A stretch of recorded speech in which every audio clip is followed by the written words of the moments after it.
Why don't you kickstart us off by telling us a little bit about this exciting new venture which you've been a part of the past few months? Yeah, sure.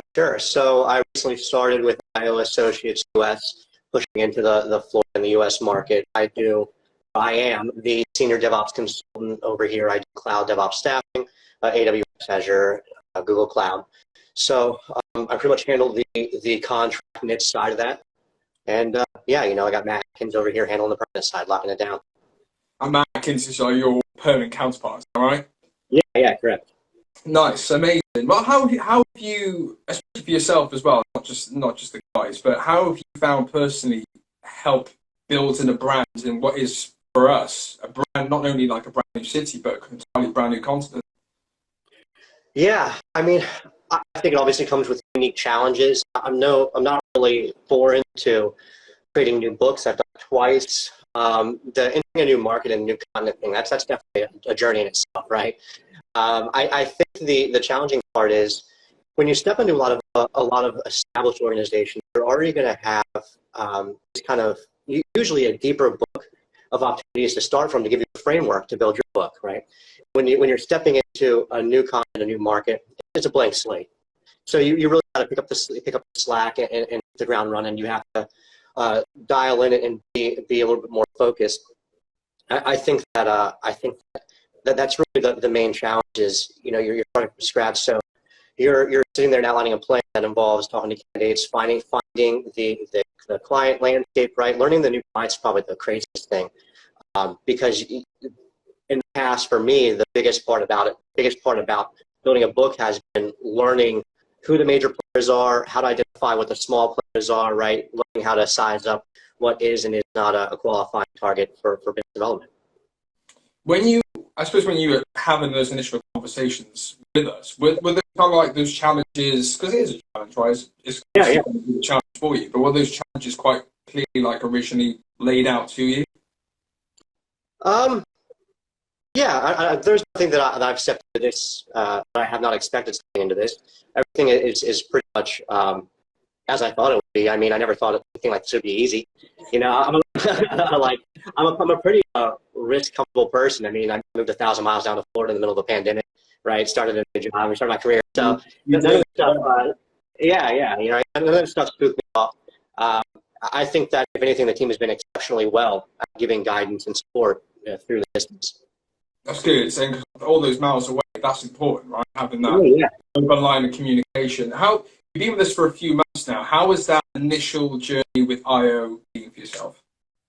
So I repeated this multiple times. When you're looking at new positions and you're looking at something that's full remote, and then you abstract that out to being 5 hours apart or a new continent, new time zone, the big worry is always that you're at the support and structure, right? You're not really sure if it's going to be the same or as best it can be, like when you're in the office working alongside your team. And I've said this multiple times. I've never once felt like I've been out in the ocean without a paddle.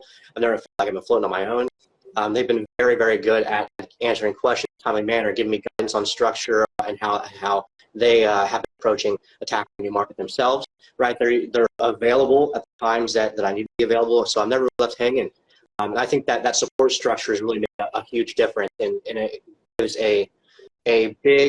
gives you a big sense of comfortability, right? Like it makes you feel comfortable working miles apart, out of your own home.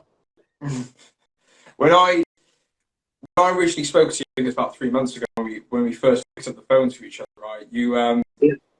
You came into this having prior experience working in recruitment, luckily within in the Florida and in the Tampa scene as well. But is there any notable differences that you've seen with working at IO now from what you may have seen in the past? Yeah, so it's a little bit about where I came from. 6 or so years experience. I've done primarily journalist work. My last position was doing business development, medical device, DoD, aerospace, IT. So I've never really had an experience working in a fully siloed niche, right? And that's been the biggest difference, and I think it definitely has huge advantages. One of the major things I've noticed is that if I'm digging for a lead, right? If I'm digging for a lead and I find a company who has an open position or I'm talking to a candidate, I always have something to discuss with them. When you're a generalist, you might call a company and say, oh, I got these engineers, I got these mechanical engineers, right? Something like that. But you may not have someone who's ready at the moment. Whenever I talk to a company, I have immediately like 5, 6, 7 people I can call to discuss the opportunity with. On the flip side, if I get in touch with the candidate, I at least have a couple of opportunities to discuss with them. And those conversations are much more meaningful. I have a better understanding of what they do, what the company expects. You just get a better top-down sense of what the skill sets involved and what the company looks for overall. Yeah, let's talk about tech in Tampa. Now, why? Because I know you've been doing this journey for a few months now, but let's talk about the tech scene in Tampa. Why do we choose Florida? Why do we choose Tampa? Because obviously you're our best insight into this, having previous experience. And so anyway. Yeah, so as I said, I moved 1,000 miles. I moved from Philadelphia. And just once a little bit more about me. For the last 10 years, I've been dating moving, and Florida's always been on my radar. I was born on the East Coast down here. I've lived in the North most of my life, but I was always curious about where would be a good spot to move. So for the last 10 years or so, I've been following like cost of living adjustments. I've been following industry news across multiple industries, job reports, and every single year, Florida, specifically Tampa, came up as being one of the best places to start a career or raise a young family. Like it was always showing insane growth in industries. In the past, it was a lot of engineering and construction. You can see that around the way that Tampa looks. I'd say like from like 2010, like 2015, 16, the numbers were usually growing on the engineering and the construction side. And what I've noticed in the past 2 or 3 years is that there's been a lot more of a crazy tech scene going on. There's been a huge tech migration. I think there's a couple of reasons for that. One is Miami is pushing a big crypto culture. They want to have a cryptocurrency city, and that's always going to attract a very, very specific type of technology. Florida's been known for being the state where people retire to, right? And Florida man retirees, Florida man retirees. And that's what it's known as. But in the past, in recent past, and along with the big push for cryptocurrency, you're seeing a lot of tech movement. I mean, it has a friendly corporate tax structure. It has a big base of youth now, specifically around Tampa and Miami. I think Miami's a little less hospitable to corporations. That's why you see only ones there. But the state as a whole is really opening up. And the lockdowns have only accelerated that. We're seeing incredible migrations into the state on both a corporate level and a personal level. So the talent pool is growing. So you have a massive talent pool, growth in talent pool, which companies are seeing that as well. You have a corporate-friendly tax structure. It's really causing a crazy boom. And I think we'd be insane, at least on the U.S. side, if we didn't acknowledge there's a really massive demographic shift happening across the entire country. You're seeing corporations, massive corporations, uproot entire operations. You're seeing small businesses close down, reopen, or close down permanently. You're seeing talent change, right? So there's been traditional hubs for certain types of talent. Like Florida's has a growing fintech scene as well, like financial scene. And typically that's been New York. And you're seeing the talent and the companies leave New York and come down to Florida. Not all of them, right? North Carolina, Charlotte's another big fintech hub. So you're seeing these big shuffling of talent. You're seeing this shuffling of corporate focus, and I think it's really benefiting Florida in a strong way, and especially with the remote culture we have now. People are like, get the hell out of here, man. We're going to run Florida working. It's coming out, man. It's done. So people come down here and work remotely. Yeah, exactly. Not as glorious as like working by the beach, right? It's not always like that, but I get it. No, that's genuinely exciting though, right? All this migration, this investment, and like to be a part of that.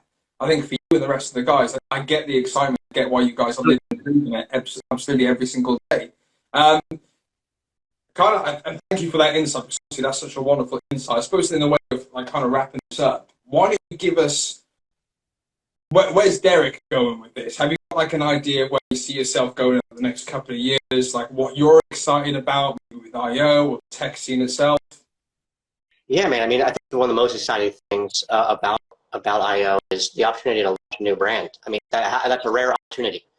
And not only a new brand, but a brand that has a structure, a history of success, right? That this has been done before. You guys have done it with multiple brands over there in the UK. You know what you're doing, and you have a plan, you have an outline, and not just a short-term one, but a long-term one. So that's obviously very exciting in itself. I mean, ultimately, I want to sign a whale. That's what I want to do next year. I want to get a monster client. I want to start raking in the cash. That's what I want, money, right? So, but let's get that done. I want to just have. I want to generally grow with the team. I think it's once again, it's really exciting. It's an interesting time, and guys are great. They're fantastic the whole time. Well, good luck with the whale hunting. I can't help you on that front, buddy. I really can't. But thank you so much, obviously, this morning for putting your time aside to me and having a chat with us. I do appreciate it. Everyone who's watched, we do appreciate it. Thank you very much. Like I said at the beginning of this, I'm Tyler from Tyler Talks. I work for Precision Resource Group. We're an agency made up of Iowa Associates, Panoramic Care, Panoramic Associates, and Finitas. And thank you very much. Cheers, Derek. Take care. Yeah, I appreciate it. Bye. Bye-bye.